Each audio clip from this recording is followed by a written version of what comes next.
Opinion వాళ్ళకు ఉంటుందండి. నాకు నచ్చింది మీకు నచ్చాలని లేదు కదా. సో మేము విత్ ఫ్యామిలీ ఫ్యామిలీ అండ్ మా అందరికి బాగా నచ్చింది. పొంగల్కి మంచి హిట్ అనుకోవచ్చా మేడం? డ్యాన్స్ ఎలా అనిపించిందండి? రామ్ చరణ్ గారు డాన్స్ గురించి తెలిసిందే కదా అండి. One of the best dancers. అంటే అప్పన్న క్యారెక్టర్లో కళ్యాణ్ గారు కనపడుతున్నారు ఆ సీక్వెన్స్లో అంటున్నారు, ఎలా అనిపించిందండి? అబ్బాయిలో బాబాయ్ని తీసుకోవచ్చు.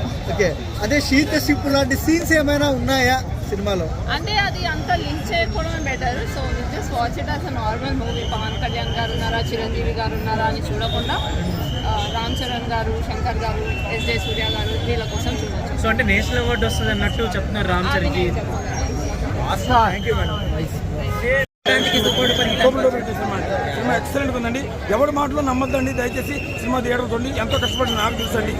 వాళ్ళు ఎవరు చెప్పిన వాళ్ళందరూ ఎవరు సినిమా షూటింగ్ దగ్గరికి రాలేదు. ఎందుకు ఎవరు గాలి మాటలు మాట్లాడుతుంది నమ్మద్దండి. అందరూ థియేటర్లో సంక్రాంతికి పెద్ద super block buster global star Ram Charan గారు చాలా కష్టపడి సినిమా చేశారు. శంకర్ గారి డైరెక్షన్, దిల్ రాజు గారి uncompromised Zee studios and Dil Raju గారు చాలా భారీ నిర్మాణాలతో 450 కోట్ల బడ్జెట్తో సినిమా తీశారండి. 3-4 సంవత్సరాలు చాలా బాగా తీశారు. Fights, songs, scenes, Thaman music, Kiara Advani making, అందాలు, తమన్ మ్యూజిక్ బ్రహ్మాండంగా ఉన్నాయి. సినిమా 3.0 అండి rating. Cinema super duper hit అండి.